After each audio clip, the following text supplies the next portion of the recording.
Rama Rama Rama Hare Hare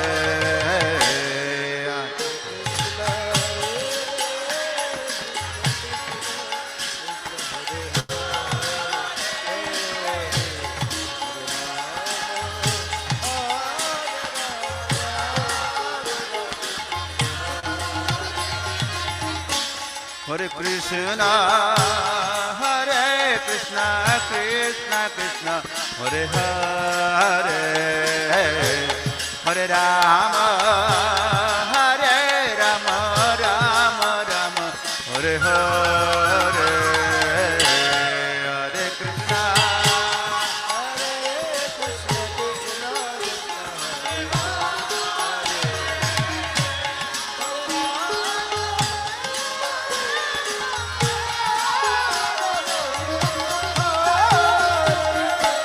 Hare Krishna, Hare Krishna, Krishna Krishna, Hare Hare, Hare Rama, Hare Rama, Rama Rama, Hare Hare.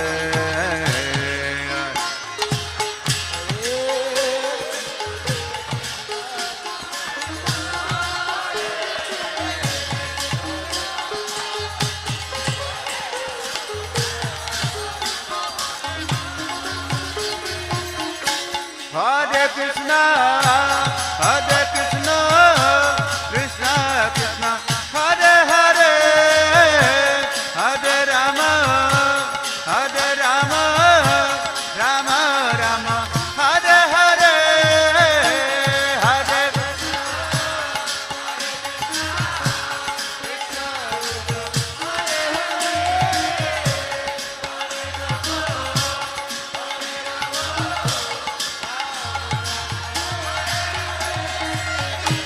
Hare Krishna, Hare Krishna, Krishna Krishna, Hare Hare, Hare Rama, Hare Rama, Rama Rama, Hare Hare, Hare Krishna,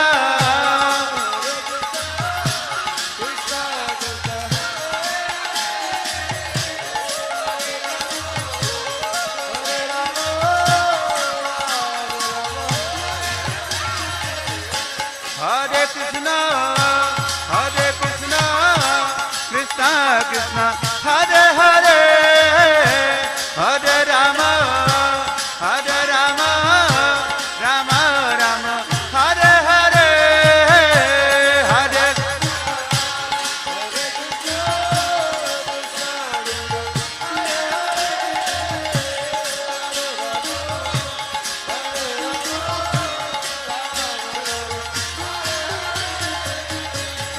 Hare Krishna, Hare Krishna, Krishna Krishna, Hare Hare, Hare Rama, Hare Rama, Rama Rama, Hare Hare.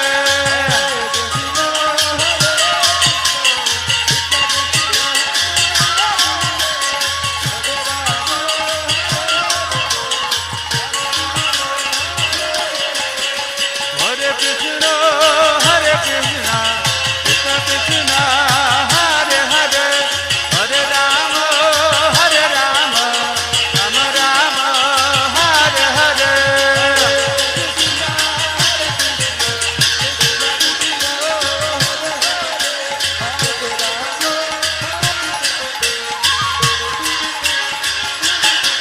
Oh, Hare Krishna, Hare Krishna, Krishna Krishna, Hare Hare, Hare Ram, Ram Ram, Hare Hare.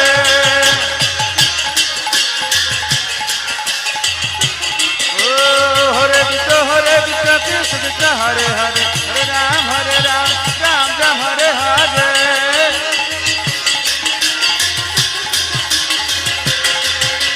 Krishna, Hare Krishna, Krishna Krishna, Hare Hare, Hare Rama, Hare Rama, Rama Rama, Hare Hare, Hare Krishna.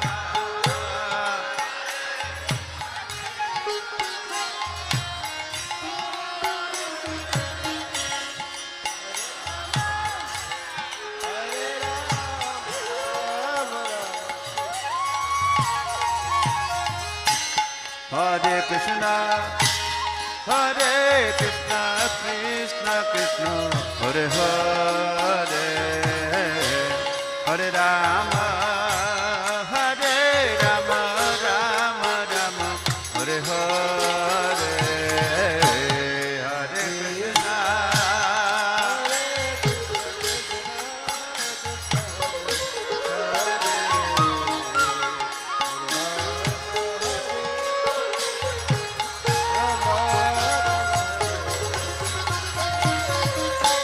Hare Krishna, Hare Krishna, Krishna Krishna, Hare Hare, Hare Rama, Hare Rama, Rama Rama, Hare Hare, Hare Krishna.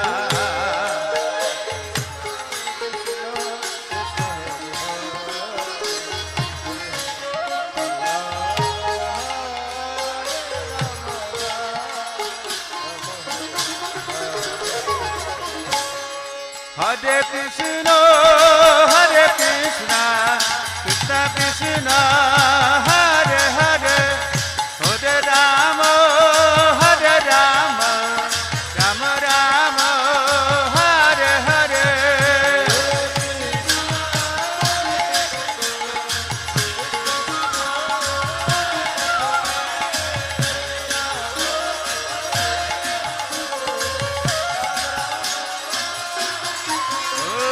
Hare Krishna, Hare Krishna, Krishna Krishna, Hare Hare, Hare Rama, Hare Rama, Rama Rama, Hare Hare.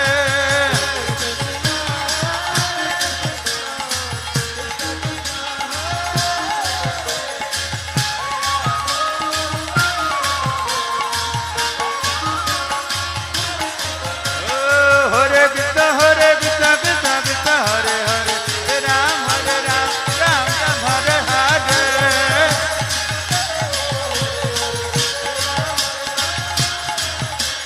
Hare Krishna, Hare Krishna, Krishna Krishna, Hare Hare, Hare Ram, Ram Ram, Hare Hare.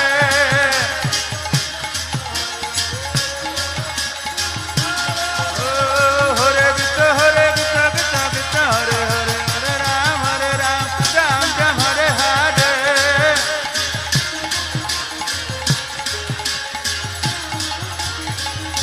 Hare Krishna,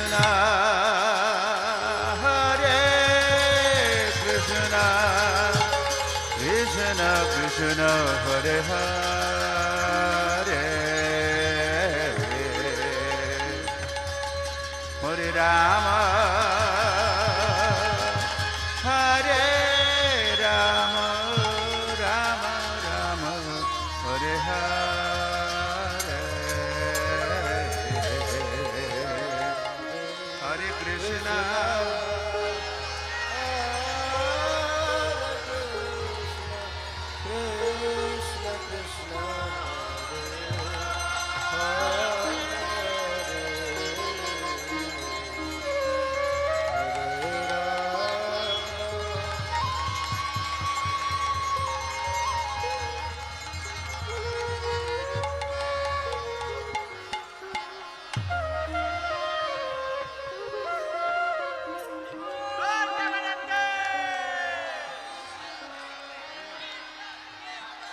Hare Krishna, Hare Krishna,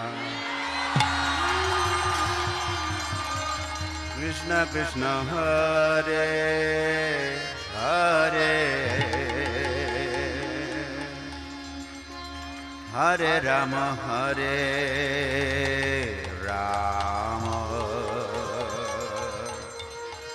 Rama Rama, Hare Hare.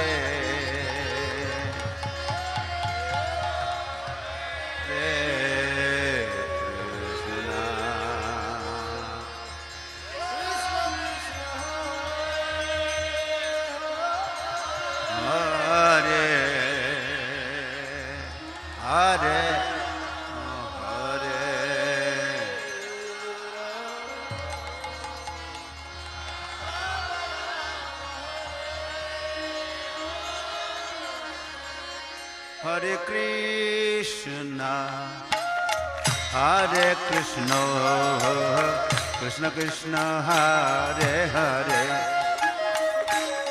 Hare Rama, Hare Rama, Rama Rama, Hare Hare.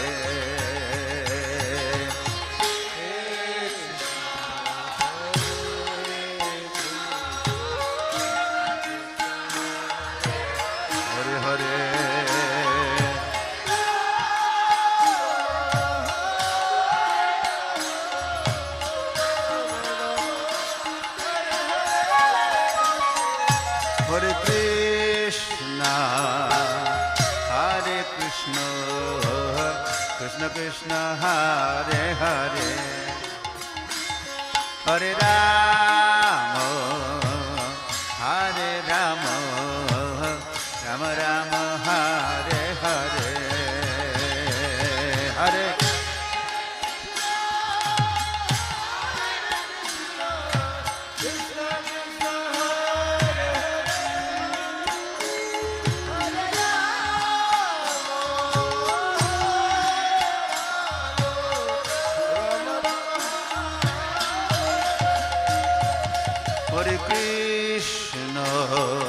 Krishna, Hare Krishna, Krishna Krishna, Hare Hare,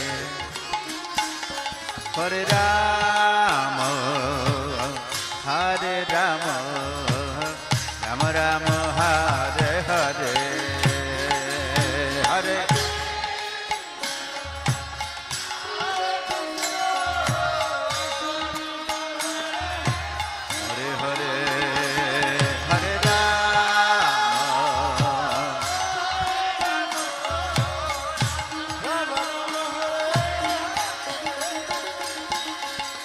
Hare Krishna, Hare Krishna, Krishna Krishna, Hare Hare, Hare Rama, Hare Rama, Rama Rama, Hare Hare, Hare Krishna,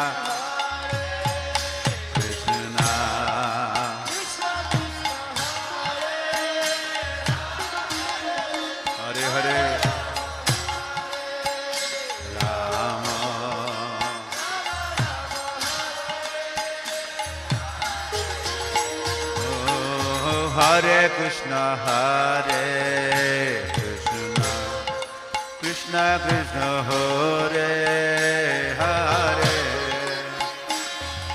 Hare Rama, Hare Rama, Rama Rama, Hare Hare.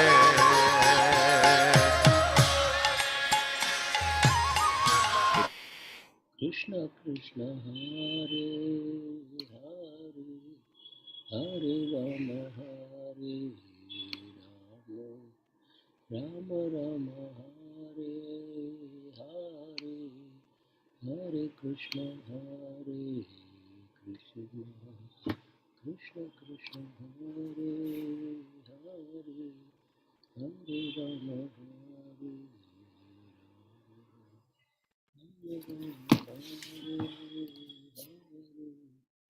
Hare Krishna. It is my great pleasure to welcome all of you devotees once again for discussion of this amazing literature called Srimad Bhagavad Gita. It has come from the lotus mouth of Lord Padmanabh himself. His navel is a lotus flower and his lips are another lotus flower. His face is another lotus flower. His lotus feet, his lotus eyes, they are all lotuses. So everything about the Lord is lotus. So this has come from the lotus mouth of the Lord, Bhagavad Gita. That's how Adi Shankaracharya describes. And there is another something that came out of the lotus feet of the Lord. That's called Mother Ganga. Usually, lotuses bloom in the water, in the river.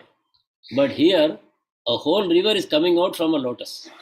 And that lotus is the lotus feet of Lord Mahavishnu, who pierced the roof of the universe with the nail of his big toe. When he measured the three worlds with his wonderful right foot, he just raised it up and it went and pierced the universe, went beyond, just to prove that yes, the Lord has completely measured. The planet is completely measured, but actually his big toe pierced through the roof of the universe. And from there, the waters of Vraja Nadi, the celestial river, it flowed down into the universe. Otherwise, she flows beyond the universe, not within the universe. But then she came down, and also Brahmaji, when he saw his father's big toe appearing in Brahmaloka, he saw the Lord's lotus feet in front of him. Immediately from his Kamandalu, he poured his own water. So Ganga Jal is the mixture of the Kamandalu water of Brahmadev and also the celestial river Vrajanadi. So that is how Ganga Devi is flowing into the universe. First she comes into the Brahmaloka, and then we know the story how she came down. So from the lotus feet of the Lord, Ganga river comes. So anyone who takes bath in Ganga, the sins are washed away. But beyond that, this river, which is flowing from the lotus mouth of the Lord, called Bhagavad Gita. So if you can take bath in Bhagavad Gita, then you don't take rebirth on, completely get purified. Bathing in Ganga removes the sins, but bathing in Bhagavad Gita takes you back home, back to Godhead. That's why Adi Shankaracharya would say, Bhagavad Gita Kinchita Dhita Ganga Jalalava Ganika Pita Sakrita Piyena Murari Chamarcha Kriyate Tasya Yamena Na Charcha. Beautifully in Bhajagovindam song, Adi Shankaracharya says, daily you read a little Bhagavad Gita, you drink a little, few drops of Ganga water, and then Murari Samarcha. Do some archana, sing the glories of Lord Murari. Murari means Lord Vishnu. Sing his glories. And then what will happen? What is the benefit of this? Yama will never come to you with any argument. You will never have to face Yama in your life. Kriyate itasya yamena na charcha. There is no argument with Yama. So such a great blessing Adi Shankaracharya is offering to all of us. So let us proceed with our Mangalacharam prayers. Today we have to cover quite a lot of shlokas. So let us see how we can do that. Let us start with Mangalacharam prayers. Please join me. Om Ajnanatimirandasya Jnananjana Shalakaya Chakshurun Militam Yena Tasmai Shri Gurave Namaha. Shri Chaitanya Manobhishtam Stapitam Yena Bhutale Swayam Rupa Kada Mahyam Dadati Swapadandikam. Vandeham Shri Guru Sri Yuta Padakamalam Shri Gurun Vaishnavamscha Shri Rupam Sagrajatam Sahagana Raghunathanvitam Tam Sajivam Sadvaitam Savadhutam Parijana Sahitam Krishna Chaitanya Devam Shri Radha Krishna Padan Sahagana Lalita Shri Vishakhanvitamscha Namo Om Vishnu Padaya Krishna Prashtaya Bhutale Srimate Bhaktivedanta Swamin Iti Namine Namaste Saraswate Deve Gauravani Pracharine Nirvisesha Sunyavadi Paschatya Deshatarine He Krishna Karuna Sindho Dinabandho Jagatpate Gopesha Gopika Kanta Shri Radha Kanta Namostute Tapta Kanchana Gaurangi Shri Radhe Vrindavaneshwari Vrishabhanu Sute Devi Pranamami Hari Priye Neelachal Nivasaya Nityaya Paramatmane Bhalabhadra Subhadrabhyam Shri Jagannathaye Te Namaha Vancha Kalpatarubhyascha Kripa Sindubhya Evacha Patitanam Pavanebhyo Vaishnavebhyo Namo Namaha Namo Mahavadanyaya Krishna Prema Pradayate Krishnaya Krishna Chaitanya Namne Gauratvishe Namaha Panchatattva-atmakam Krishnam Bhaktarupa Swarupakam Bhaktavataram Bhaktakyam Namami Bhakta Shaktikam. He Krishna Namami Bhakta Shaktikam. Jai Shri Krishna Chaitanya Prabhu Nityananda Shri Advaita Gadadhar Shri Vasadi Gaura Bhakta Vrinda. Hare Krishna Krishna Krishna Hare Hare Hare Rama Rama Rama Hare Hare. Hare Krishna, Krishna Krishna, Hare Hare, Hare Rama, Rama Rama, Hare Hare. Hare Krishna, Krishna Krishna, Hare Hare, Hare Rama, Rama Rama, Hare Hare. सर्वोपनिषदो गावो दोग्धा गोपालनन्दनः पार्थो वत्सः सुधीर्भोक्ता दुग्धं गीतामृतं महत् मूकं करोति वाचालं पङ्गुं लङ्घयते गिरिं यत्कृपातमहं वन्दे श्रीगुरुं दीनतारिणं परमानन्दमाधवं श्रीचैतन्य ईश्वरं हरि ओं तत्सत्. Hare Krishna. So, considering the limitations of time, and we have more number of shlokas to be covered today, let us have a small review of the previous session and then proceed. Devotees, please you can answer these questions. Who is a Mahatma, as we learnt in the previous session?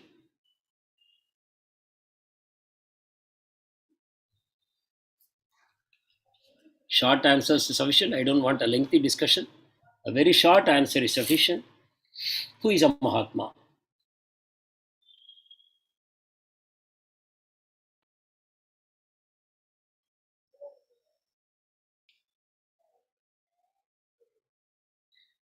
I want you to take notes and review at home. Review at home. After the session is over, either tonight itself or tomorrow morning, but please do make a review. A review, you know what happens? Your retention increases 70 to 80% when you do one review. Without a review, 95% of what you learned goes away. You are lucky 5% stays. That is the power of review. So taking notes and making review is very, very useful for retention purpose. Okay, so let us see. Saurabh Prabhu, who is a Mahatma? Hare Krishna, Prabhuji, Dandvat. Prabhuji, Mahatma, a person knowledgeable in bhakti, who can guide people for religious life instead of taking interest in material life and enjoying all this. So who understands the higher, basically higher knowledge. Thank you, Prabhu. That's nice. Thank you. Hare Krishna. And there is another guest called Hare Krishna. Yeah, you can answer this. You can add something. Hare Krishna, Prabhuji. Hare Krishna. This is my first class, Prabhuji. Oh, wonderful. You want to answer this question? No, Prabhuji. Some other time. Next. Okay, welcome. Do enjoy it. Thank you. So, Anushri Mataji.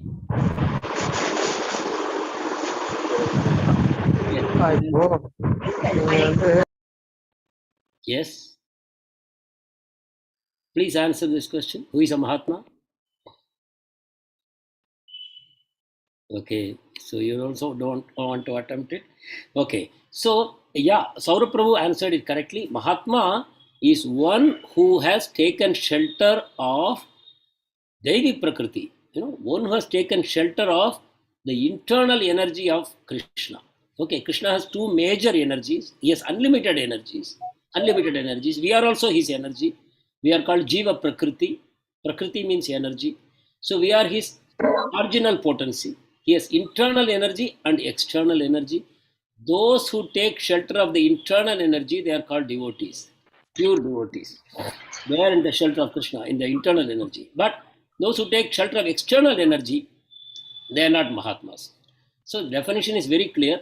These people are completely surrendered to the Lord. That is how they take shelter of the internal energy. They are not at all interested in material affairs. They are totally absorbed in Machittamagada Prana Bodhayantaha Parasparam. They are constantly interested to talk about the glories of the Lord, to hear about the glories of the Lord, to remember about the glories of the Lord, and to render devotional service to the Lord and to his devotees. Their business is 100% Krishna conscious activities. They don't do anything else. That is the definition of a Mahatma. So, Mahatma cannot be rubber stamped. See, how can the political class brand somebody as a Mahatma? That is the point. Are they qualified? Who is qualified to stamp somebody as a Mahatma? The person stamping should be a Mahatma also. No? So, See, if I get a doctorate from some nonsense, I cannot become a doctoral person, is it not? So that is going on in this world. I make you a doctor and you make me a doctor and we are all doctors to help with the patients. That's a different issue. So Mahatma is a person who is surrendered. There is no other definition of Mahatma. This is coming from the lotus lips of Krishna himself. So, okay, thank you. So another point that Krishna spoke about in the first few shlokas is that Krishna, everything is supported by Krishna. Krishna is permeating the whole creation and everything is standing in Krishna. But Krishna said, but I am not in them. Then he went on to say, they are also not standing on my strength. I am not supporting them. And Krishna said, look at this yogic power of mind, extraordinary mystic power of mind. Then Krishna gave an example. Can anybody recollect that example? Deepa Menon Mataji? Krishna gave an example to make us understand this, that everything is supported by Krishna, but effortlessly. What is that example? Hare Krishna, Prabhuji. I can't recollect now. Okay. Anyone else? Hare Krishna, Yes. Prabhuji. Understanding that as a mighty wind blowing everywhere, rest always in the sky. All created beings rest in me. Hare Krishna, Yeah. Prabhuji. That is perfect. That's perfect. So the example is Akash and wind. The wind is blowing all over in Akash, but Akash is not making any effort. The wind cannot go out of Akash. However mighty it might be, however powerfully it may blow, it has to stay within space. And space is not making any extra effort for this. So this is what Krishna wants you to understand. He's not like Atlas, straining himself to carry the globe on his shoulder, one globe.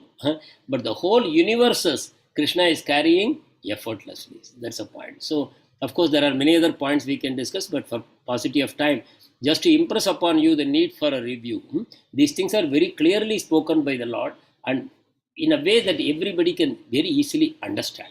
But all that it needs is one review. That's nothing more than that. I encourage all of you to please review whatever we have studied. Once you can do today itself, a review may not take more than 10 minutes. That's sufficient. So now we start the 16th shloka. Today, I may not read all the shlokas now. I may perhaps read all the shlokas in the end, just for saving some time and so that we can have a little more time for discussion.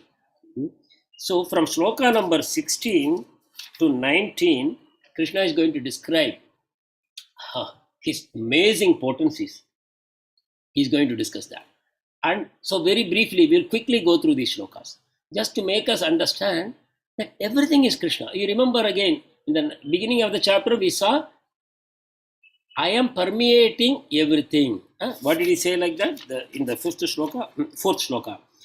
Maya tatam idam sarvam jagadhavyakta murtina matstani sarva bhutani nachaham teshu avastitaha nachamastani bhutani pashyame yoga maishwaram bhutaburnacha bhutasto mamatma bhuta bhavanaha. So Krishna said in so many words, he said, everything is supported by me. I am permeating everything. They are all in me, but I am not in them. Then Krishna also said, not that they are also like a burden on me. No, they are not a burden on me. I do it very easily, like that Krishna told. So that means we understood that Krishna is everything, everywhere. He is inside, outside, everything. My own body is Krishna. My own mind is Krishna. My own intelligence is Krishna. My own ego is Krishna.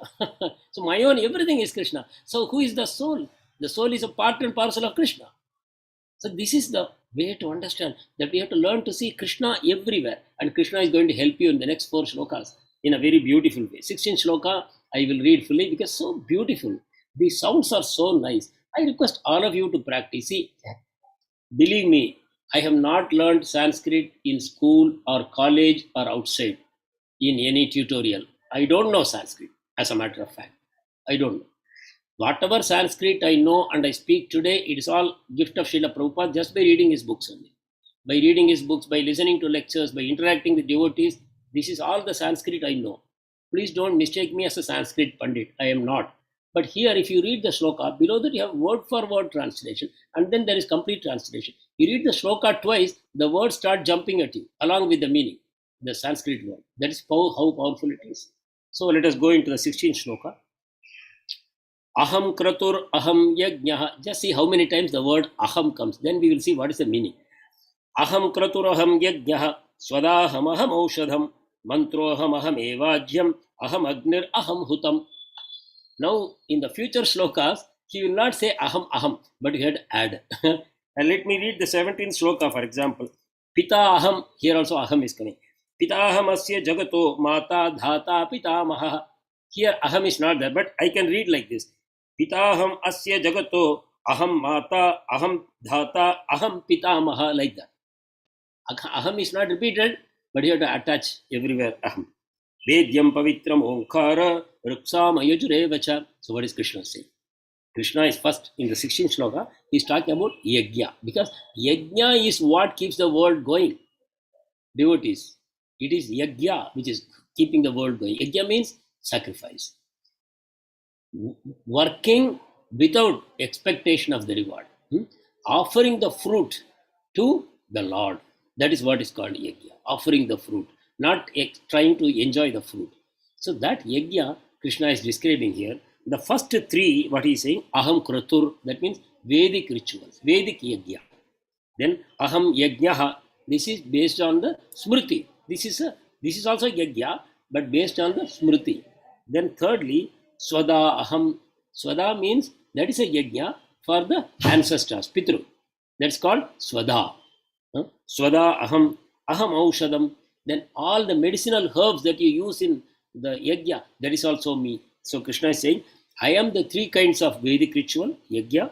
I am also the medicinal herbs that you use, and mantroham, the mantra that you chant during yajna, that is also me.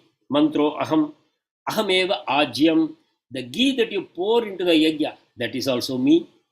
Then aham agnir, I am the fire of the yajna.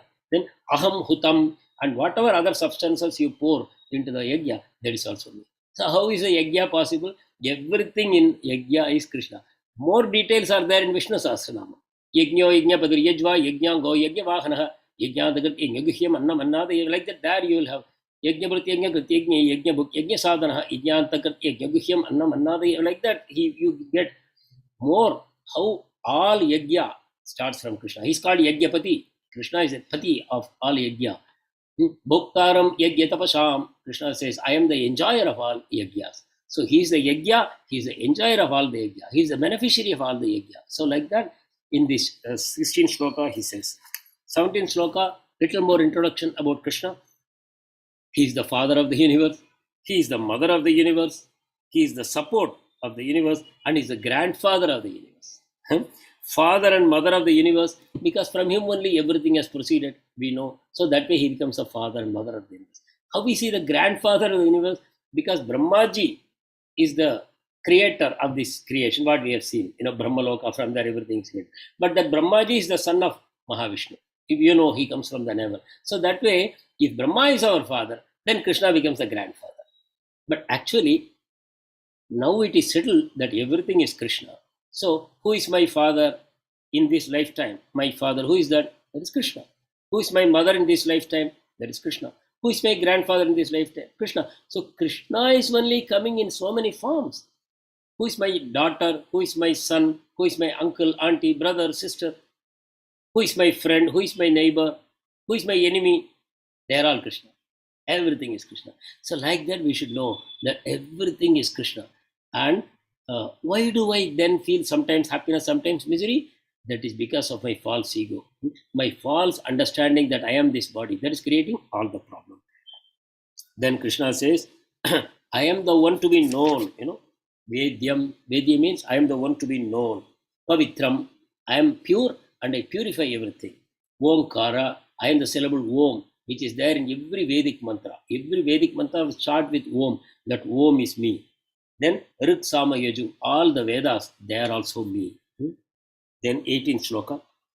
Gatir Bharta Prabhu Sakshi Nivasa Sharanam Suhrit Prabhava Pralayasthanam Nidhanam Bhijamovyayam. Krishna says, I am the goal. I am the destination of everything. Yeah. Finally, what happens to us? We all die in this material world. We all die. What is death? That is Krishna. Mrityu Sarvaharashchaham. Krishna says, I am death. In the form of death, I take away everything from you. including your own body. So that way his ultimate destination, whether for a devotee, he goes to Krishna, devotee gets eternal life, non-devotee gets repeated life and death.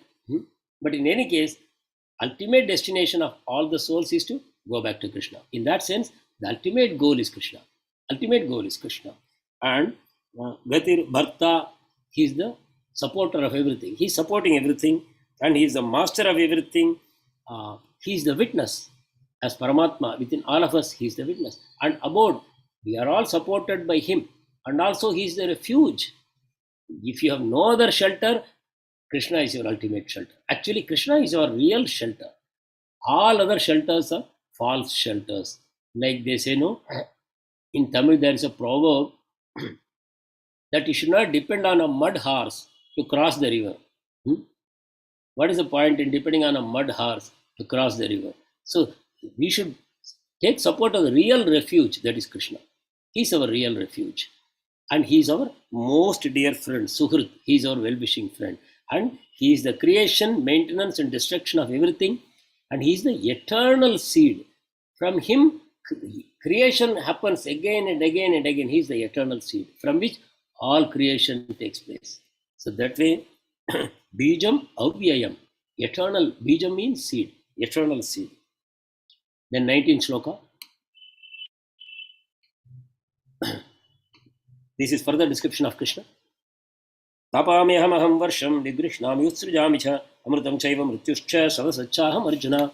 So here Krishna is saying, I give heat. Tapami aham, I give heat and I give rain and I withhold rain also. Vitsrujami, utsrujami cha, nigrishnami utsrujami cha. I give rain and I withhold rain. So the flood you see, that is also Krishna. The drought you see, that is also Krishna. So both the pictures are here. Both the drought and flood, they are both Krishna. And then Krishna says, Amritam Chaiva, immortality is me. If you want immortality, come to my shelter. Amritam, I give you immortality. Amritam Chaiva, Mrityuscha, I am also death personified. I am Yamaraj. Mrityu Sarva Haraschaham. Who takes away everything? The taxman takes, but not very effectively. The government through the taxation department, they take away quite a lot. But they are still not so thorough. Who is thorough? Death is thorough. When death comes, all your wealth, whether you have kept it in India or abroad, in some tax havens or in London, America, and so many different countries, wherever, in your own name, in your own Binami name, so many names, whatever you have kept, everything systematically he will take away. So death is most thorough in his job of taking away things. So Krishna says, I am that death. And then he would say, Sat Asat Chaham Arjuna. I am spirit and I am matter both. You see, this material world is a combination of matter and spirit, correct? We have already discussed it, right? The body is dead. The body made of 5 plus 3 elements. Yeah, 5 plus 3 elements. Mind, buddhi, ahankar. Right? 5 plus 3. 8 elements. All are dead. That's all called matter. But the soul within, that is spirit. Krishna says that is also me. The body which is matter, that is also me. The soul which is spirit, that is also me. So that way Krishna says both spirit and matter. So we have to understand everything is Krishna. But what we have to do, we have to practice this. That is why Krishna is giving so many examples that whatever glory you see around you, you should immediately remember. When you stand on the shore of the ocean, you should look at the ocean and, oh, this ocean is Krishna. Look at the blue color, that reminds me of Krishna. And then you look at the sky, the expansive sky. You cannot see the limits of the sky. Oh, Krishna is the sky. And you see, look at the ground, the beach, how vast it is. And that is also Krishna. Like that we have to think. See, scientists, for example, they are telling us that oxygen and hydrogen you combine and you get water. And they say, this is how water has come in this planet. Right? In the lab, they will put a little oxygen from one unit and hydrogen from another unit, put it together, and then little electrolysis. And then thud, there is a small explosion and tiny water forms. So that scientists say, see, we are God. We know how water has been produced. Then Prabhupada says, okay, you know water is produced, then produce an ocean. Bring all the oxygen, bring all the hydrogen. You produce the oxygen, you produce the hydrogen, and then you produce the ocean. You create some nonsense in your lab, and you think you have become God. This is a kind of cheap audacity that we unfortunately are fostering because we are so happy. You see, I have seen some TV serials unavoidably because when you go to somebody's house and the TV is on, I don't have a TV for the last 20 years. No TV at home for the last 20 years. I don't watch anything. But I see how they are fostering this, bravado, empty bravado. They keep some competition and people are pumping their arms. Oh, I have done it. I have done it. This is all nonsense. You don't do anything unless Krishna is backing you. Krishna is supporting you. He can just withhold your breath and you fall down dead. That's all. Little breath is, we forget that. We forget our own breathing. That's why there's something called pranayama. You know why pranayama? Pranayama basically, remember, are you fool? You think you do all these things? You are not even aware that you are breathing, mind you. The moment Krishna creates a little trouble for breathing, all your attention will go to your breathing only. You will forget everything else. Everything else you will forget. Whatever your achievements are there, you will forget everything. You are willing to share all your wealth. Please give me one breath. I am struggling for breath. Please give me breath. If only Krishna gives a little trouble in breathing, one breath, then we become suddenly helpless and we are ready to surrender. But till then, we think I am the doer of everything. Very, very sad. The moment you become godless, you become such a big fool. It's very, very obvious to all of us. And we see such fools all around us, including you and I. We also think we are the doer. We are ready to take credit for everything. When something fails, we are looking who to apportion the blame. Then we start looking who can be blamed. Prabhupada was asked once what happened. The American Center lunar exploratory rocket, Apollo 13. So they went and then they were coming back and they experienced problems. And then the message came, devotees of Prabhupada at the time was in America. So they went, Prabhupada, what is happening? Apollo 13 is failing and they are coming back to the earth. Now the NASA scientists are praying to the God to save the astronauts. Prabhupada said, look at all these rascals. Did they take God's permission when launching the rocket? They said, me, I am sending this rocket. We are so experts. We have mastered the sky. We are conquering outer space. Like that they talked.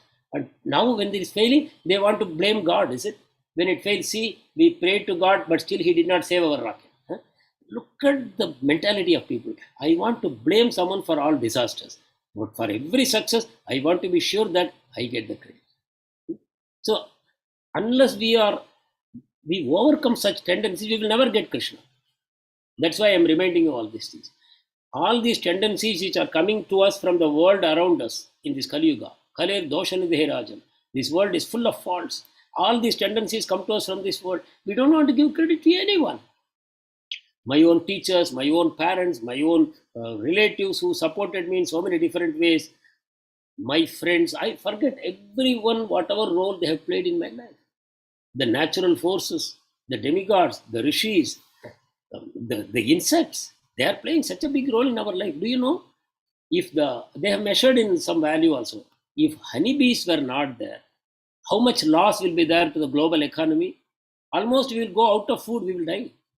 That is how important the honeybees and the pollinating agents, what you call them. Those tiny insects, they fly from flower to flower to flower to flower for looking for a little drop of nectar. They are simultaneously pollinating. The pollen from the male flower, it goes into the what you call the anther, whatever, in the female flower. And that's how it gets pollinated. And then you get fruits. Otherwise, no, you won't get anything. So that if the tiny insignificant insect is not there, the world will die. There will be no fruits, nothing to eat. And for example, your rice is a fruit, mind you. Don't think, without apples I can still live. No, I'm not talking about that only as fruit. Rice, paddy is also fruit. Wheat is also fruit. Corn is maize and everything is fruit. They are all pollinated. Of course, some of them are pollinated by the wind or whatever. But in any case, these are such valuable agents in our life. We neglect them, or rather we want to kill them if they are disturbance. If something by mistake it wanders into my house, the first thing I want to do to swat and kill it. Let us not do all these things. Sincerely, with all humility at my command, I am begging all of you. Let us develop some superior consciousness to deal with this world. That will please Krishna very much. Shlokas 20 and 21. I will read them together. Traividya mam somapa puta papa yajnairištva svargatim prarthayante te punyamasadya surendra lokam ashnanti divyan divideva bhogan te tam bhuktva swarga lokam vishalam क्षीणे पुण्ये मर्त्यलोकं विशन्ति एवं त्रयी धर्ममनुप्रपन्ना गतागतं कामकामा लभन्ते. These two shlokas Krishna is telling. First he told about all his glories. We have seen how great Krishna is. Then he is talking about different kinds of people. What is the temperament of people? So he is telling there are a class of people who study the Vedas diligently, who read the Vedic mantras, they perform the Vedic rituals very carefully. What for they are doing? They want to go to heaven. Why they want to go to heaven? They get so much pleasure in heavenly planets, which is not available anywhere in the world. In the world itself, you see how many people are trying to go to European countries or America. Why? They think that is heaven. Yes. For them, it is heaven. India is hell. America or Europe is heaven. So they want to go to heaven. But just like in India, there also they have to die. Lifespan is the same in both the places. You have to suffer birth, old age, disease, and death wherever you go. In that sense, it is not very intelligent to work hard to go to America and Britain. Yeah, very transient, temporary, and for that you have to spend your own quality time. What God has given us so many years of lifetime, so much of the time we spend so that we can go to America and Europe. Yeah. But more intelligent people who study the Vedas, they understand, no, America and Europe, I don't want to go because at the end of my lifetime will be the same. And I have the same miseries there. I want to go to heaven. Why heaven? Long duration of life. Many thousands of times longer duration of life than on the earth. That is number one. So long duration of life. So that my happiness can be extended for a long time. And secondly, the happiness also goes on continuously. Here what happens? 5 minutes you eat something, then 60 minutes you have a stomach ache, or you become tired of eating it. Any kind of pleasure you enjoy with your senses, very short time only. After that you become bored. You listen to some nice music. How long you will listen to it? For some time. Okay, the great Confucius may listen to it for 3 hours, 4 hours, 5 hours. But after that they'll say, enough, I want to eat. Is it not? So in this world, our life duration is short. Our ability to enjoy is also short, not very strong. So the intelligent people, they study the Vedas and they want to go to heavens. And they worship as per the Vedic literature. Krishna is telling they are worshipping me indirectly. They are not worshipping me directly, it's an indirect worship. So what happens to them? They take birth in Indra's planet by worshipping Krishna indirectly, by using Vedic mantras. They get the reward of taking birth in Indra's planet and they enjoy godly delights. The Devatas, what enjoying? So you can enjoy the same kind. You can go to the planet of Varuna, Vayu, Indra, Agni, like that. And you can enjoy a lot of pleasures. Okay, then what happens to them? 21st shloka explains that. After enjoying the vast heavenly pleasures, the account is ticking. Account is ticking. What account is ticking? The punya what they have done by studying the scriptures, performing yajna and all, that punya account credit is there, no? That account is getting slowly whittled down. It is becoming debited as they go on enjoy. Okay, 1 year less, 2 year less, 3 year less, like that. And at one point of time, the punya is finished. Then what happens? That soul returns to the material world. So this is Sloka 20-21. Krishna says, very intelligent people, but not sufficiently intelligent. They know material world, I don't get much. In this world, in this earth, I don't get much happiness. I don't want it. I want to go to heaven. So they are more intelligent than normal human beings, but still not sufficiently intelligent. They only go to Indra or moon planets and they enjoy for a long time, but they again come back here. So what is happening to them? Gata gatam kama kama labhante. By their desires and the actions, what do they get? Repeated birth and death. So all the three Vedas, what they are helping people to attain? Temporary sense enjoyment and repeated birth and death. This is what they get. They get nothing more than that. So this is to be. Now we will see what Krishna is offering. So Krishna is saying, this is what the demigods can give you. Demigods, who are indirectly the servants of Krishna. But they are empowered only to do this much. They won't do more than this for you. Okay. So from 20-21 shloka we have to understand, worship of Krishna is superior. Even though the Vedas have been given by Krishna, but they are given to people who are not very intelligent. Krishna has given something more for those who are more intelligent. Let us see what it is. Shloka number 22. Very, very important shloka. I request all of you to memorize this. Ananyashchintayanto mam ye jana paryupasate tesham nityabhiyuktanam yogakshemam vahamyaham. Let us read this shloka again more slowly. Please remember this shloka, memorize this shloka. Ananyashchintayanto mam ye jana paryupasate tesham nityabhiyuktanam yogakshemam vahamyaham. Once again.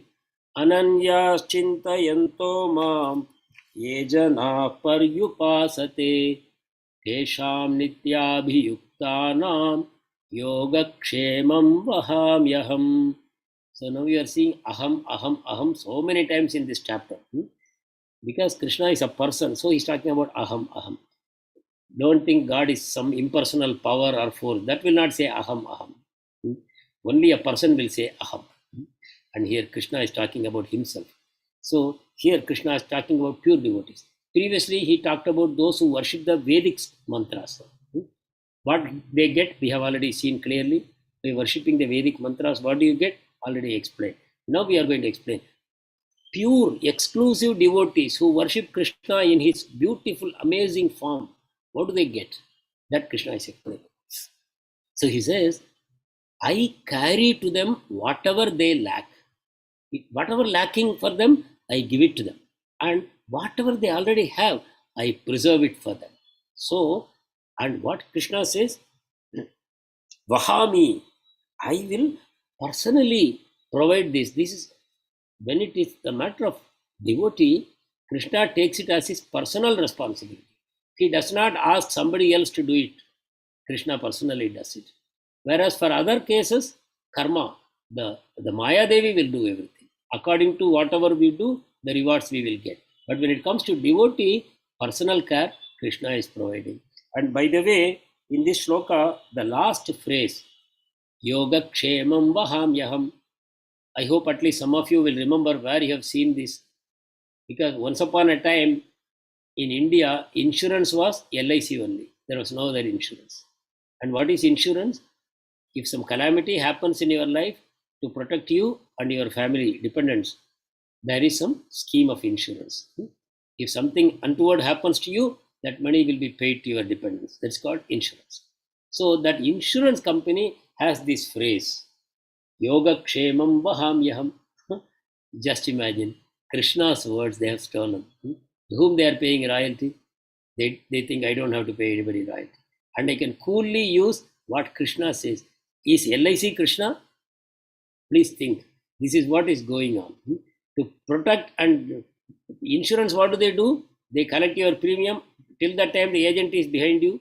And once you have taken the policy, then they disappear. And after some time, you forget to pay the premium and your money is gone.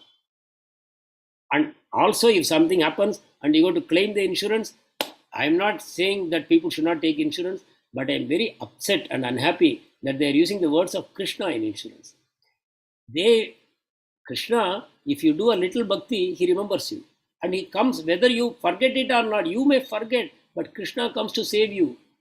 Whatever little you have done for Krishna, he remembers. But the insurance company, no, your policy expired. Premium lapse, nothing is available for you. Or they will pay 10% of whatever you have remitted as some surrender value or something. This is what insurance company will give. And if something, you don't fulfill the conditions of the policy, they will say, sorry, nothing. Yes? Is it not? They are not empowered to pay you. If something, terms are violated, they will say, sorry, you have some pre-existing condition, we are not going to reimburse this. Is it not? So, how can LIC claim that I am Krishna? So anyway, please wake up. The best insurance is Krishna, always, ever, eternally. Nobody can take the place of Krishna.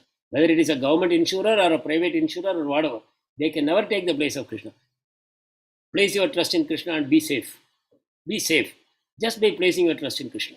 Whatever you need, Krishna will provide. That's what Krishna is saying. Yoga Kshemam Vahamyaham. I will take care of you. Don't fear. This is what assurance Krishna is giving. Whose assurance will you believe? That's something we have to take a call. If I lack faith in Krishna, then I should find a way to increase my faith in Krishna. That's all. Not that if I lack faith in Krishna, I will go somewhere else. Why I will go? My faith is lacking. Okay, then I will run to devotees. Please strengthen my faith. I want to believe in Krishna. Krishna is my everything. Like that, we have to increase our faith. 23rd sloka. This is about worshippers of other devatas. Okay. So again and again we are going to be seeing this. Worshipping Krishna, what do I get? Worshipping other devatas, what do I get? So here Krishna said, if you worship me, I personally take care of you. Ananyas chintayantam. Now, what about worshippers of other devatas? Yepi anya devata bhakta yajante shraddhayanvitaah tepi mameva kaunteya yajantya vidipurvakam. Look at the magnanimity of Krishna. Just because everything is Krishna only. So Krishna is saying, those who are worshipping gods other than me, but they are worshipping with faith, they are actually worshipping me, Arjuna. Krishna is telling. They are also worshipping me only. No, they are worshipping Ganesh, they are worshipping Shiva, they are worshipping Durga. Yeah, but they are actually worshipping me only. Krishna is. Whoever devata you worship. Just like various government departments are there. They are working under the head of the government, right? There are different departments, but they are working under the head of the government, is it not? So, anybody in the government department, they are working under the head of the entire government, is it not? In a similar way, all the devatas are part of the universal administration. And who is the head of the universal administration? Indra, Brahma, Vishnu, like that. So ultimately it's all reporting authority. CEO is Vishnu only. So in that sense, Krishna is saying they are worshipping me only. But if they don't know this, then it is improper. That's what Krishna is saying. Okay. Avidhi Purvakam. Vidhi means rule, according to law. Vidhi Purvakam means, yes, it is not a violation, it is perfect. But here Krishna says, Avidhi Purvakam. That means it's a violation of the law. What you are violating if you worship other devatas with faith? You are forgetting Krishna. That is your flaw. That means you will not get the highest results. They are doing in a wrong way. Avidhi Purvakam, wrong way. They are also worshipping me. Those who worship other devatas with faith, they are actually worshipping me. But unfortunately, because they are worshipping in a wrong way, they don't get the best results. They get inferior results. Please remember, don't think worship of any devata will give the same result. Stand corrected. Stand corrected. Don't hold on to this. There are so many people who don't want to let go of this. It's very, very clearly Krishna is saying. Worship of other devatas and worship of Krishna, they are different and they produce different results. If I go north, I will go to one city. If I go west, I will go to one city. If I go east, I will get another city. If I go south, I will get another. Not that all roads lead to the same destination. That's wrong understanding. Some people are propagating this. They don't believe in God, first of all. That is why they propagate all nonsense. They say worship as you wish. Ishta Devata. My Ishta Devata I can manufacture also. Today a lot of debates are going on also, right? Because nobody knows what is so-called Hinduism, what is Sanatana Dharma, and everybody becomes a defender. And the defender becomes embarrassed after some time. How can I defend this? they look at the pantheon of Hindu gods. And at some point after they'll find a god who is very embarrassing to me. How can I defend this god? Even Krishna, he steals women's clothes. How can I defend Krishna? No, I'm sorry. I don't want to talk about that. So our own people, they are ashamed. Hindus themselves are ashamed of their own religion. How sad. Parents must be very disturbed. Grandparents must be much more disturbed. Because for generations, we have destroyed spiritual knowledge in our families. No traditions. All traditions are gone. We think money is everything and whoever pays money is my God.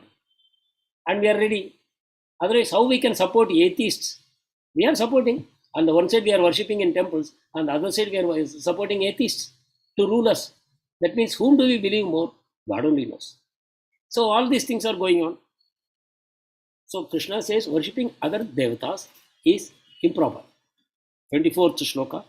Ahim hi sarva yajnanam bhokta cha prabhurevacha gatumamapi jhananti tatve netascha vantide. Krishna says, what is wrong with other devata worship?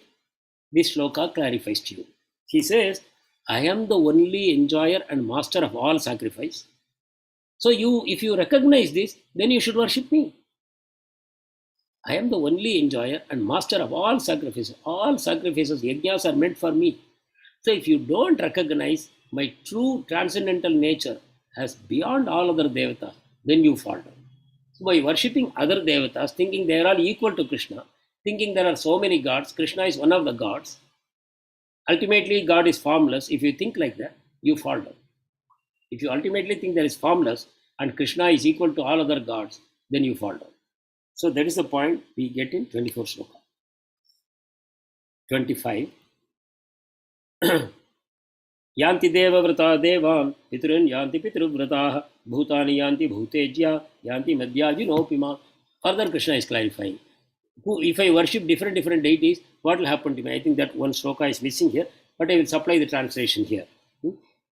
Those who worship the devatas will take birth among devatas. That means when they die, if they do proper devata worship, if they worship Indra, for example, they will be born in Indraloka. So they take birth in the demigods' planets. Those who worship the ancestors, Pitru, if you worship the Pitrus, the departed souls of your ancestors, then what happens? You go to Pitruloka. There is some kind of an enjoyment. So you go to Pitruloka. Either you go to Devata Loka or you go to Pitruloka. Or if you worship ghosts and spirits, what happens? You go to the world of ghosts and spirits. So just imagine, Krishna has got so many worlds. Don't underestimate Krishna. Krishna has got unlimited worlds meant for different kinds of people. There are so many different kinds of hells. We will talk about it in future. There is a detailed description of what kind of hells are there. People are today flippantly they are telling, oh, I will commit sin, I will go to hell happily. They think it is a joke. Hell is a joke for them. Heaven is a joke for them. Sin is a joke for them. God save them. That's all we can say. But ultimately, if you worship me, then you will live with me. That's what Krishna. This is the most important point. So, if you worship me, you will come to me. So that's the difference. Those who worship Krishna will go to Krishna. Those who worship other devatas, they will not go to Krishna. Those who worship Pitrus, they will not go to Krishna. Those who worship ghosts and spirits, they will not go to Krishna. Only those who worship Krishna will go to him. So it's a matter of, it's a call that we need to take. How I would like to live, who I would like to worship. These are calls that we have to take. 26th shloka. This is the caption I have given it for today's session. 26th shloka. Very important shloka. Please memorize this. Patram pushpam phalam toyam yo me bhaktya prayachati tadaham bhakti upahritam ashnami prayatatmana. Again we'll read slowly. Patram pushpam phalam toyam yo me bhaktya prayachati tadaham bhakti upahritam ashnami prayatatmana. So Krishna is saying, if you offer me with love and devotion, you have to add that. In whatever you offer, a leaf, a flower, a fruit, or water, I accept it. You offer such simple things like flower, fruit, or water, or a leaf, Krishna will accept it. But what you have to add there? Love and devotion you have to add. You offer something very cheap which is growing in your garden, or you picked up from the street, but you offer it with love and devotion, then Krishna will accept and enjoy it. What does he enjoy? The love with which you offered, that he relishes. This is the nature of Krishna. the bhava grahi janardhan. If you put love in your offering, that love is relished by Krishna, and then he returns it to you as prasadam. And by taking that prasadam, you will develop your bhakti, and your sins will be destroyed. So much is possible simply by offering a leaf or flower or fruit to Krishna. What to speak about fruit? We hear about the story of Vidurani, Vidura's wife. She offered the banana peel only. She did not even offer banana peel, but then she got Krishna's mercy. Krishna ate the banana peel. Why did Krishna eat the banana peel? Because it was nourished with the love of Vidurani. She was looking at the lotus face of Krishna. She did not realize what she was doing. She was peeling after peeling, fruit after fruit, and she was giving the peel to Krishna and throwing away the fruit. And Krishna was looking at the devotion of this lady, and he was relishing that peel until Vidura came and said, "Oh Vidurani, what have you done?" Then only everybody came to know. Then Krishna said, "Why do you worry? It's all right. I only accepted love. Love, that is what is important." So we should practice this offering to Krishna. So the leaf could be tulsi leaf. Flower could be any nice fragrant flower, not paper flower kind of thing. Nice fragrant flowers we can offer. We can offer fruit, anything, fruits which are seasonal fruits, we should try to offer to Krishna. Whenever the season changes, the nice fruits, the best fruits of the season, they should be offered to Krishna. Or water, we can offer ideally Ganga Jal, or any other pure water we can offer to Krishna. Whatever you offer to Krishna, please drop a fresh tulsi leaf with that. Tulsi bud or tulsi leaf, you have to drop that. A clean, washed tulsi, whole tulsi leaf, not broken, torn tulsi leaf. Whole, healthy tulsi leaf, you should try to put, and then with that decoration, you offer to Krishna. What does tulsi represent? Tulsi represents Krishna Bhakti. Tulsi is the ultimate representative of Krishna Bhakti. If Tulsi Devi wants, she can shower you with Bhakti. So everybody should worship Tulsi at home. So this is 26 shloka. And then we come to 27. So now Krishna has clearly established that you get different results by worshipping Krishna and other forces. Whether Pitrus or ghosts and spirits or other devatas, if you worship, you get different results. But if you worship Krishna, you get the highest result. Krishna has told that. And now Krishna is telling, oh, you are so great, then what can I offer you? Then Krishna said, even a banana will do. Even a tulsi leaf will do. Even water will do. Anything you do. Because Krishna is not in lack of anything, right? He's a supreme Lord. He's the creator of everything. So he doesn't need anything, fortunately. But he's needing our love. If you try to cheat Krishna, that shows you are not loving him. Krishna will neglect you. If you are a multi-billionaire and you think, no, I will only offer banana to Krishna, then he will also only offer you bananas. Is it not? So Krishna is looking for love. So if you are trying to cheat Krishna, obviously you are lacking love. So it is a love that Krishna is looking for. But if you are offering anything with love, Krishna will make it, return it in abundance. Krishna will return in abundance. I hope you know the story of the fruit vendor. She just gave some fruits to Krishna. But Krishna, in those days of barter system, Krishna, little baby Krishna, brought few grains of rice or wheat in his hand, but that also fell down. But that lady did not mind. She filled his arms with fruits. Then what happened? Her basket became filled with precious stones and jewelry. Krishna never takes anything from you free, mind you, even though everything belongs to Krishna. But if you offer something, Krishna returns to you in abundance. That faith, if you have, recommendation is 50% of your wealth you offer to Krishna. 50%. Whatever you earn, month to month, year to year, 50%. And Krishna will return to you. That 50% will grow and grow and grow and multiply and multiply. I have heard many industrialist devotees telling me that I am doing it and believe it works. Anyway, with that we'll move on to the next shloka. In 27th shloka, Krishna is further explaining how to Krishnaize your activities. Krishnaize. Krishnaize your activities. How to make everything Krishna. That we will see. Yat karoshi yadashnasi. This shloka also please memorize. 27. Yat karoshi yadashnasi yajjuhoshi dadasi yat tapasyasi kaunteya tat kurushva madarpanam. Once again. Yat karoshi yadashnasi yajjuhoshi dadasi yat tapasyasi kaunteya tat kurushva madarpanam. Arjuna, whatever you do, whatever you eat, whatever you do in sacrifice, yajna, or whatever you give in charity, or whatever tapasya, austerity you observe, everything you offer to me. This is Krishna's recommendation. Please understand this shloka. Whatever you do, whatever you eat, whatever you put in sacrifice, or whatever you give in charity, or whatever tapas you do, offer everything to me as an offering to me. This shloka, please don't forget. Memorize 26, 27. This is clearly, you understand the heart of Krishna. How Krishna wants us to deal with him. Whatever you have, you offer it to Krishna. Whatever you do, daily activities, offer them to Krishna.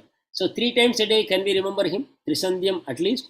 Morning when we wake up and morning puja when we do, we can tell the Lord, whatever I am going to do today, I am offering it to you. These are the things I am planning to do today, and I am offering them all to you.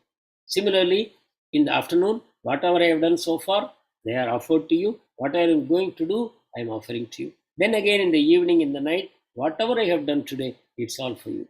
It's all offered to you. So like that, 3 times a day, we can do this offering, and throughout the day, we can try to remember. Every activity, we can attach it with Krishna. When I brush my teeth, you can think I am cleansing my teeth so that I can chant my name in a nice way. Krishna dances on my tongue when I chant. So let me have a pure breath when I chant. Same way when I take bath, It's a temple of Krishna. Krishna is Paramatma sitting inside. I want the temple clean. So when you do exercise, then you see, I want to remain healthy so that I can serve Krishna nicely. So that way, when you go to work, when you are engaging in some leisure activity, everything you offer it to Krishna with logic. Everything should be finally offered in love to Krishna. So that is the 27th shloka, 28th shloka. Oh, 25 was here. Okay. 28. शुभाशुभफलैरेवं मोक्षसे कर्मबन्धनैः संन्यासयोगयुक्तात्मा विमुक्तो मामुपैष्यसि. So 28th shloka, Krishna is telling, in this way, you will be free from bondage to work and from the results of work. So how to become free from bondage? We know karma creates bondage and bondage creates rebirth. So Krishna is telling, by offering the fruits of all your work to me, by offering all your work to me, you become free from the results, because you are not becoming the enjoyer, you are making me the enjoyer. By making Krishna the enjoyer, the karma will no longer touch you. So this is the secret. So by offering everything to Krishna, we become free from both punya and papa. Why I should become free from punya? I will not ask you because we are losing time. So why I should not do punya means, punya will also keep me away from Krishna. Because I have to enjoy punya, I have to go to heavenly planets. Or in this material world, I have to enjoy some happiness. That will take me away from Krishna. So whether punya or papa, they create distance between you and Krishna. And Krishna being your only goal, you don't want both the results. So Krishna says, Sannyasa Yoga Yuktatma, you detach from material world and attach to me. Fix your mind on me. Vimukto mamu paishyasi. That way you will become liberated and you will come back to me. So by offering everything to Krishna, you become free from karma. Then you fix your mind on Krishna, detach from material world, and you become liberated and you will go back to Krishna. So this is the 28th shloka. This is pure bhakti. Then 29. Samoham sarva bhuteshu. Again aham is coming. Samoham sarva bhuteshu name dveshyo asti na priyah ye bhajanti tum ambhaktya maite teshu chapyaham. Please memorize this 29th shloka also. Samoham sarva bhuteshu name dveshyo asti na priyah ye bhajanti tum ambhaktya maite teshu chapyaham. Krishna says, I am not envious or partial. I am equal to everybody. Correct? Please understand. Because Krishna is the father of all life. Krishna is the father, mother, grandfather. We saw everything. So Krishna is not partial, nor Krishna is envious. Krishna is samoham. Samoham sarva bhuteshu. He is equal to every living entity. But then Krishna says, who renders service to me in devotion is in me, and I am his friend too. So please understand this. Even though it's not a fault, Krishna is equal to everyone, but Krishna is special to devotees. So please don't lose time, become Krishna's devotee. To get special treatment from Krishna's hands. It's not a fault of Krishna. That is the ornament of Krishna. Krishna is Bhakta Vatsal. He gives special love to his devotees. Personally, he takes care of them. That is the special glory of Krishna. So please understand, Krishna is not partial. Krishna is not envious. Krishna is equal, but he is special with devotees. Because in the heart of devotee, there is always Krishna. And in the heart of Krishna, there is always devotee. Please remember this special relationship between Krishna and devotee. Nobody else can take that place. Neither Jnani, nor Yogi, nor Karmi, they are not given that place in the heart of Krishna. Only Bhakta has that special place in the heart of Krishna. 30th shloka. This 30 and 31st shloka is a very powerful message that Krishna wants to give to us and to the whole world. 30 and 31 together. Abhichet sudhura charo bhajate mamananya bhak sadhureva samantavyah samyak vyavasito hisaha. 31st shloka. Kshipram bhavati dharmatma shashvat shantim nigacchati kaunteya pratijanihi name bhakta pranashyati. So Krishna is talking about pure devotees who are completely surrendered to him. Krishna is revealing how much he loves them in this shloka, 30th shloka. Krishna is showing how much he loves his devotees. Unlike others, Karmi, Jnani, Yogi, if they commit some offense, they are treated differently. The law will take its own course. But when Bhakta commits an offense, special loving hand of Krishna will protect him. Let us see how. So already Krishna told what he told. Samoham sarva bhutesh. I am equal to all, but my devotee is special. He told, na, here he will prove. In 30:31, Krishna will prove the devotee is special for him, not the others. The Karmi, Jnani, Yogi, they are not special. Devotee is special. How? You see this 30th translation. If one who is engaged in devotional service to me, Bhajate Mam Ananya Bhak.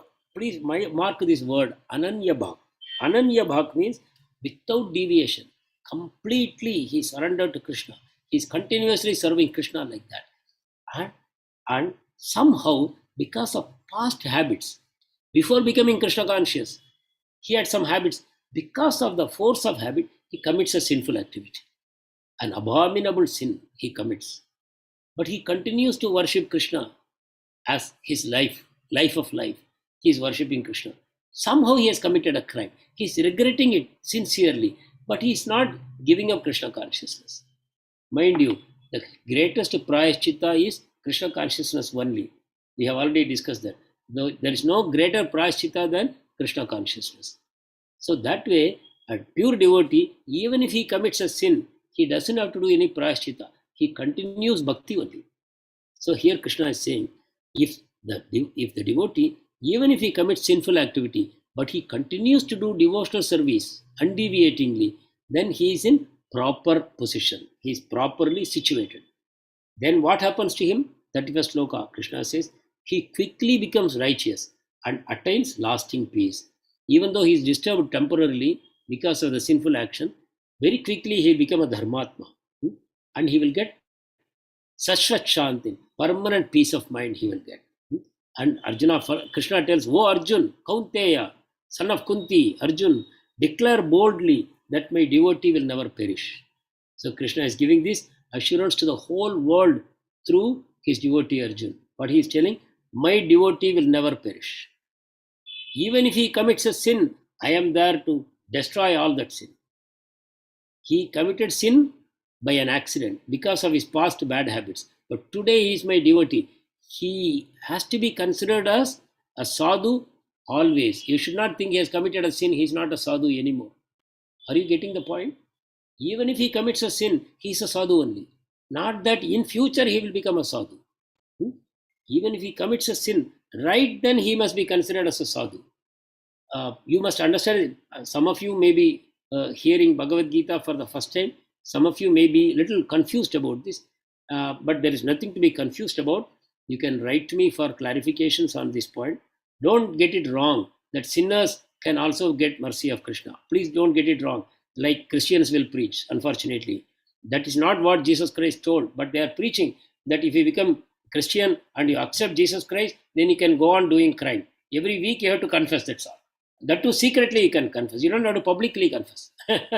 You can confess in secret in the church so that nothing will happen to you. They will not tell the police also, nor you have to tell others. Even the person to whom you committed an offense, you don't have to say, sorry, I did wrong. That is also not required. Simply you go to the church and in secret you make a confession and give a little donation and your sins are very dangerous trend, is it not? It's very dangerous. It's not a good idea at all to encourage people that you confess secretly and you get your sins washed off on a weekly basis. Some kind of a contract. I hope I am wrong, but this is what I generally hear from people to whom I talk. So, this is not what Krishna is encouraging. Krishna is not encouraging that my devotees can commit sins. Not at all. Even though he is a supreme Lord, he is not saying that my devotees have a license. Once they accept me, they can commit sins. He is not saying that. Krishna is saying, if they are continuously worshipping me, they will get automatically purified. This is what Krishna is telling. If somebody is a pure devotee, contamination cannot remain in their heart. They become purified very quickly. So that is a guarantee that Krishna is giving. Kaunteya pratijanihi. Pratijanihi means go and declare to everyone. Na me bhakta pranashyati. Pranashyati, destroyed. Na pranashyati. They don't get destroyed. They will not perish. So that's what Krishna is telling. Okay, now we come to the last bit. 32, 33, 34, this comes as one set. We can see this. 32 and 33 we will take first. मां हि पार्थ व्यपाश्रित्य येऽपि स्युः पापयोनयः स्त्रियो वैश्यास्ततः शूद्रास् तेऽपि यान्ति परां गतिम्. 33 किं पुनर्ब्राह्मणा पुण्या भक्ता राजर्षयस्तथा अनित्यमसुखं लोकम् इमं प्राप्य भजस्व माम्. If you like, these two shlokas also you can memorize. Not that important, but they are also very good. You can use it in your preaching activities. Okay, so 32 shloka. Those who take shelter in me, though of a lower birth, he is giving 3 examples: women, Vaishyas, and Shudras. Don't come to wrong conclusions. Remember, God is speaking. God who created women, God who created Vaishyas, God who created Shudras is speaking. So don't think God is insulting them. Okay, already Krishna told all are equal to me. So we should understand things in proper context. We are not like politicians and we start debating whether Krishna said rightly, Krishna had said wrongly, what did Krishna mean by that, all that we should not. Supreme Lord is talking, let us take it in the proper spirit. Okay, so those who take shelter of me, even if they are not very competent, let me briefly explain why women were not considered competent. First of all, when you become a devotee, Prabhupada has again and again clarified, all devotees are souls. They are not man or woman, Vaishya or Shudra. All devotees are souls. They are not on the bodily platform at all. But if you are on the bodily platform, then women are considered inferior for the simple reason woman has a different role to play. What is that role to play? Woman is the maker of the whole society. She gives birth to children, she brings up the children, and she is the one who unites the whole family by her love. So if I don't have that soft nature, if I don't have a soft nature, I cannot keep a family together. That is a special role of a woman a man cannot play. Man has a role, woman has a role. We say if 2 people are equal, they should play the same role. This is foolishness of modern world. Is it not? We think a woman should do everything that the man will do, and the man should do whatever a woman will do. Then only they are equal. Please think for yourself, is it a correct logic? A woman's body is different, man's body is different. But why should they do the same things? That body is made for a particular activity, this body is made for a particular activity. The hormones are different, the enzymes are different, bodily construction, the skeletal structure is different. The body, the life cycle is different. But still we say equality means we have such a nonsensical understanding of everything. That's why we have problems. But in that sense, women are soft in nature. So the more soft you are, you are not very logical. Man is meant to be logical. Woman is meant to be emotional. That emotion is helping the society. That emotion is helping the family. That emotion is helping the children. That is keeping the family together. So that is needed. Similarly, Vaishyas are always money-minded people. So they are also considered weak. And Shudras, they have no God consciousness at all. So they are considered lower birth. And what Krishna is telling, but even they can attain me, Arjun, in this lifetime.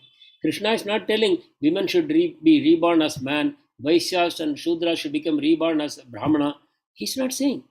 They can also take shelter of me and come back to me. What he's saying, attain the supreme destination. That means people of lower birth are not barred from going back to Krishna. This is what you have to take from this 32nd shloka. Everybody can go back to Krishna. That is 32nd shloka. Then in 33rd shloka, he's telling, if I am saying this, Arjun, that even women, Vaishyas and Shudras, which are considered an inferior birth, if they can get me, what to speak about righteous people like Brahmanas who are following the dharma of Brahmana, or devotees and saintly kings, how much more they should get. And so he is telling, so engage in loving service to me. Where have you come? 33rd shloka. Anityam asukam lokam imam prapya bhajaswama. You have come to a anityam lokam. Anityam, temporary. Asukam, place where there is no happiness. You have come to a world where there is misery and it is temporary. And what you have to do? Simply engage in loving service to me. So Krishna is recommending this to Arjuna. If everybody is eligible to come back to me, Arjuna, why are you wasting your time? You are a saintly king. You are a devotee. You are a righteous person. So do service to me and get out of this world. So this is Krishna's recommendation. So after saying 33rd shloka, he ends up the chapter with 34th shloka. Please memorize this shloka also. Manmana bhavamad bhakto madhyaji mam namaskuru mamye vaishyasi yuktvaivam atmanam matparayanaha. So Krishna is telling here, engage your mind always in thinking of me. Manmana, always think of me. Bhavamad bhakto, become my devotee. Become my devotee. Means what? A devotee means his whole life is Krishna only. That is what is a devotee. By his mind, by his body, by his words, he is always serving Krishna. Tridandi. By mind, body, and words, he is always serving Krishna. That is a devotee. So Krishna is telling, Man mana, think of me always. Bhavamad bhakto, become my devotee. Madhyaji, offer obeisances to me. Mam namaskuru, that is, Mam namaskuru is offer obeisances to me. Madhyaji means worship me. What you will get? Mamye vaishyasi yuktvaivam atmanam matparayanaha. That way you will be completely absorbed in me and you will surely come back to me. So this is the assurance that Krishna is giving to Arjuna. By becoming my devotee, by always remembering me, worshipping me, offering obeisances to me, completely absorbed, soaked in me, you will come back to me. So with that we come to the end of this 9th chapter. Thank you very much. Let us chant the Mahamantra 3 times. Hare Krishna, Krishna Krishna, Hare Hare, Hare Rama, Rama Rama, Hare Hare. Hare Krishna, Krishna Krishna, Hare Hare, Hare Rama, Rama Rama, Hare Hare. Hare Krishna, Krishna Krishna, Hare Hare, Hare Rama, Rama Rama, Hare Hare. Thank you very much. If there are any questions, comments, 5 minutes we'll take.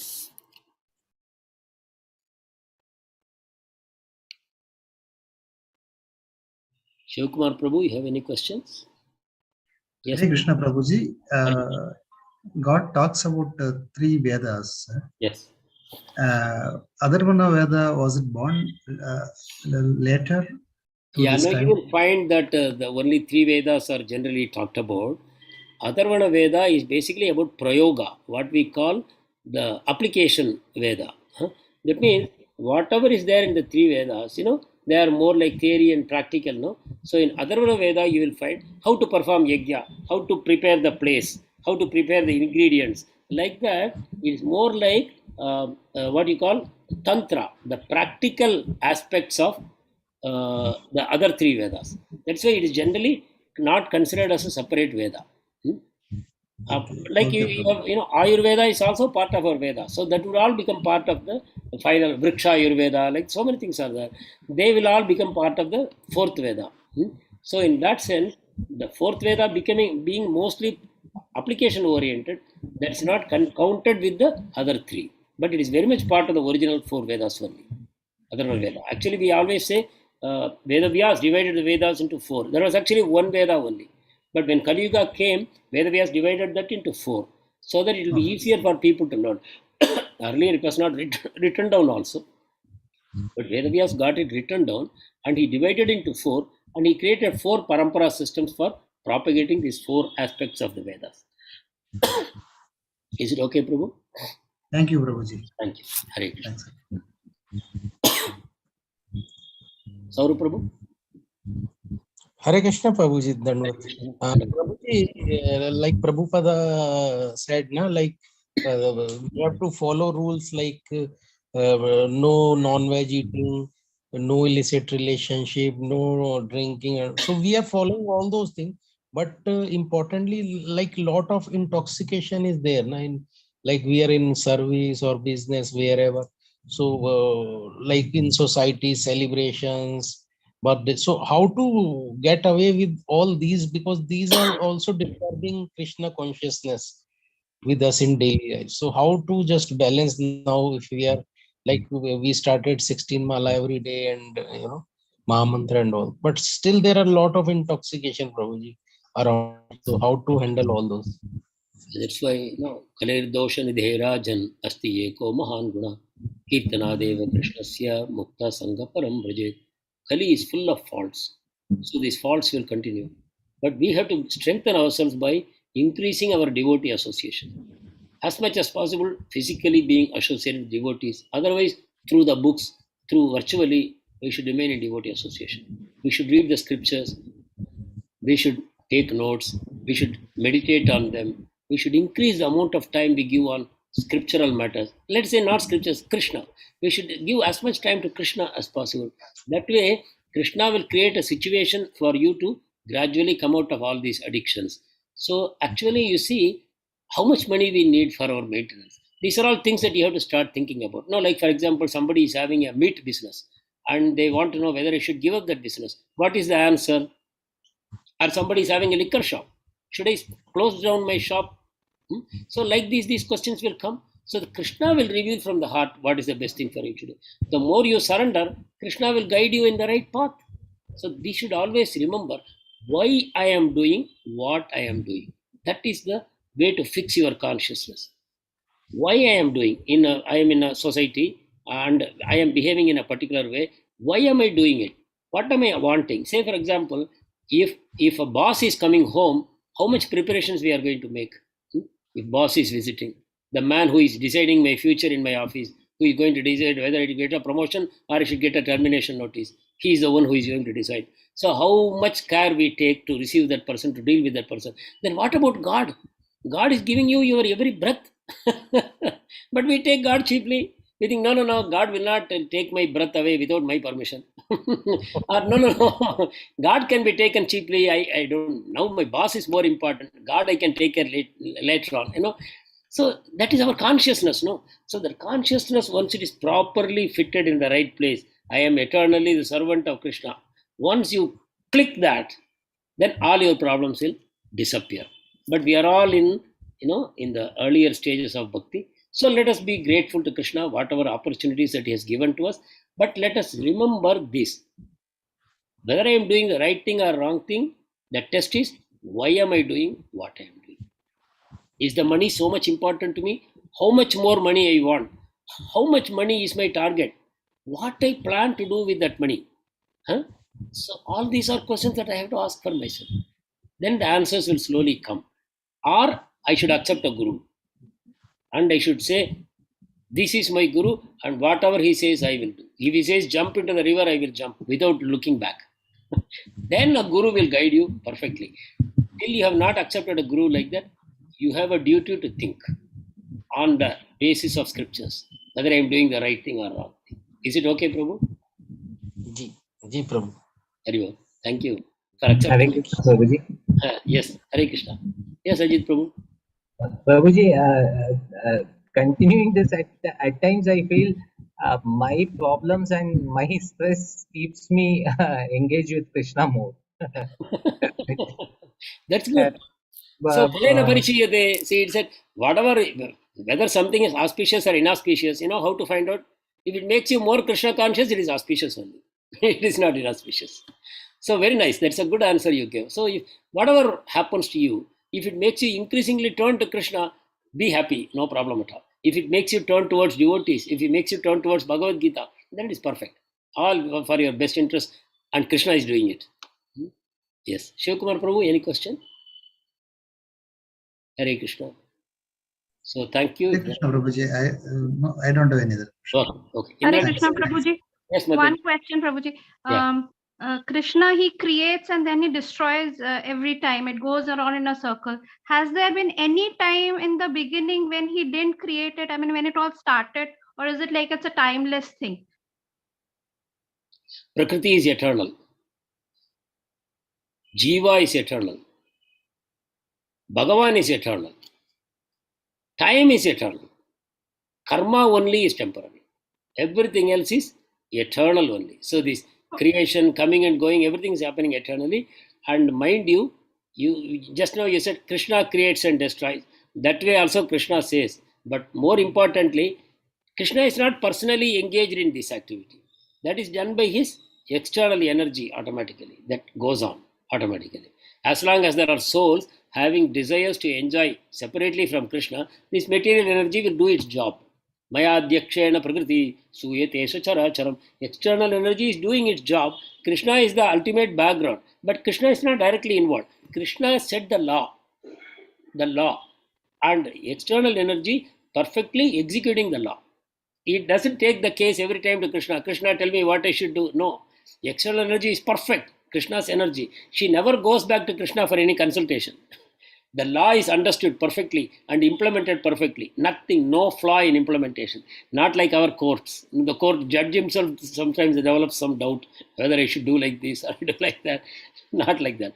Perfectly, material energy is doing it, and that is going on eternally. But then, please remember, there is one world which is called the spiritual world, the Vaikuntha world or Goloka.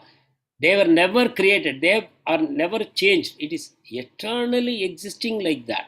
But this material world comes and goes, comes and goes, comes and goes, comes and goes. That's why it's called Jagat. Jagat, there are two words, Jaga, Ja means go, Ga means come. Coming and going, that's why Jagat. See, Sanskrit is such a beautiful language. The words have such meaning, inbuilt meaning. Jagat, that comes and goes. Loka, that which appears to be. Loka, it's not real. Loka, appears. So like that. Thank you, Mataji. Hare Krishna. Prabhuji, Hare Krishna. just one more question. Yes. This is a very premature question, but still, why was it so important for Krishna to create a system like this?